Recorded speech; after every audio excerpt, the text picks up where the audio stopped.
Today we have the 2022 Tesla Model 3. This vehicle has done just under 37,000 miles. It has an automatic transmission and a fully electric motor.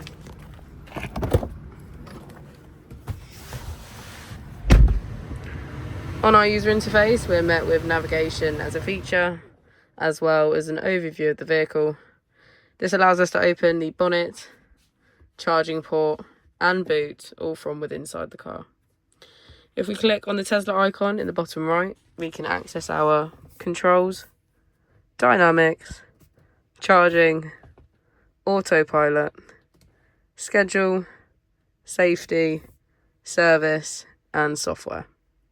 Within safety, we have advanced features such as a pin to drive and a glove box pin. If we go back into software and click on additional vehicle information, we can get a deeper analysis of the vehicle spec. The Model 3 comes with a 360 degrees camera, and with that you can access your dash cam.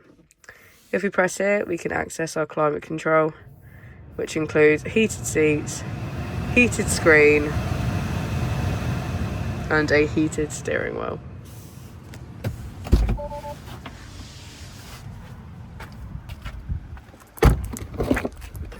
As we go into the back of the vehicle, we can see that it has a full leather black interior and get a good view of our panoramic roof.